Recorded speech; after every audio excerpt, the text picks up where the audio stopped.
Welcome to Quest for Knowledge. My name is Nahma. Today we are going to learn the rise of new religion from history and to the specially for the class 12th student. So India in 6th century BCE witnessed a protest against exploitation in religion, social system. So there was a movement against caste system, injustice and rigid practices, to which the normal people needed a simple religion and spiritual order, which were fulfilled to a great extent by Mahavira and Buddha. So the factors responsible for the rise of new religion. First is complication in Vedic culture. In the beginning, Vedic culture was very much simple without any complexities, without any that much of complexity in that. Later, what happened with the influence of Christ, a number of rigidity, complications crept into the religion, to which people got dissatisfied and they wanted to change, which they found in new religion. What is it? The simplicity, equality, which they now didn't found in the Vedic culture in the later times, because it became very much complicated. Second is supremacy of the priestly class. The caste was formed in the early Vedic period according to the profession. When they can change their profession, they can change their caste. But in the later Vedic period, what happened? The caste became inherited.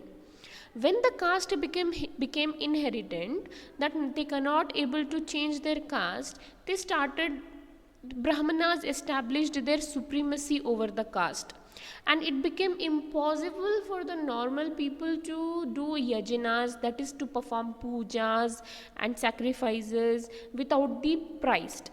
So the Brahmanas enjoyed a number of special privileges and regarded themselves as superior, and to which the other caste like Kshatriya, after that we have uh, Vaishyas and Shudra, they was being treated as inferior. After that, it comes animal sacrifices.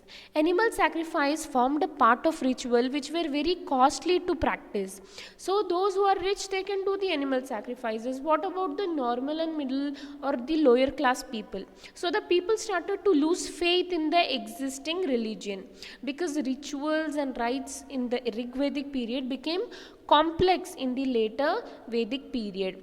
So for worldly entertainment, like to get children, to have victory in war, or to have cure from diseases, and for getting any salvations, yagas and rituals were recommended, to which many of the people, normal people, regarded it as waste, and they don't have that much of money to afford for it, to which they needed a very simple religion. This is one of the factors. And after that, chanting of mantras. Sanskrit shlokas, actually Vedic literature is written in Sanskrit, and which was mastered by priestly class, and it was not at all possible for the common people to understand them. In the absence of clear understanding, the people lost faith in chanting of mantras. After that, we have caste system. Social system was rigid. There was discrimination among different castes. So as I said, caste system, there is Brahmanas, Kshatriyas, Shudras, Vaishyas. So Brahmanas are the priests. After that, Kshatriya are the rulers. After that, Shudras are the traders, and Vaishyas are the normal local labor and workers, to which the upper two caste enjoyed very superior level, but the rest of the two caste, like they was being treated as unequal, to which Shudras had to suffer many miseries. Okay, so this caste system made people to go for a new religion which may treat them with equality. After that, the another factor is birth of great personalities. So when the people were unhappy and discontented, they arose two great personalities, namely Mahavira and Gautama Buddha. They preached simple principles of simple principles of life in the language of common people. So when you are talking in Pali or Prakrit, it was the common language of those peoples on those times. So it was not at all like you have to learn in Sanskrit in a complicated manner, not at all. So whatever is your normal language, in that itself they started to preach. So it attracted most of the people, common people, and they started to have a new faith. So these all are the factors responsible for the rise of new religion. So the first of all we'll learn about Jainism. So can you see this swastik? This is their symbol. This is the symbol of Jainism. So Jainism is one of the oldest religion in India. They believe that there were 24 Tirthankaras. So we say no that prophet like that, they say it as Tirthankara. They believe that there were 24 Tirthankara. Rishabhanada was the first Tirthankara who founded Jainism. And Parshvanada was the 23rd, and Mahavira is the 24th of Tirthankaras. And swastik is the holy symbol of Jainism. Parshvanada, as we heard that he is the 23rd Tirthankara, he attained supreme knowledge at the age of 30.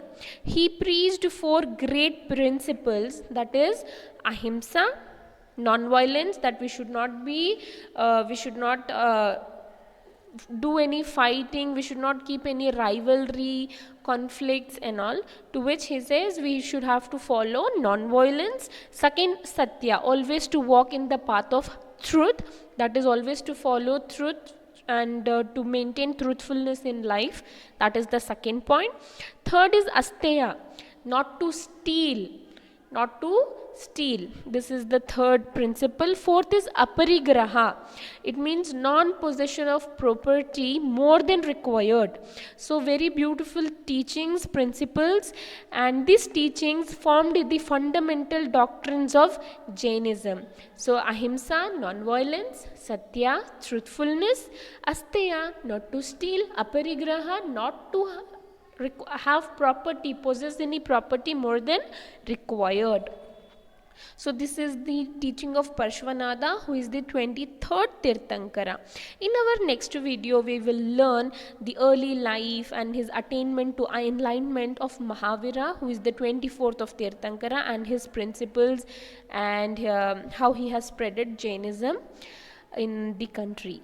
So that is it. Thank you very much. If you like my teaching, please subscribe to my channel, comment your suggestions in the comment box below, and do subscribe and share it with your friends. Thank you.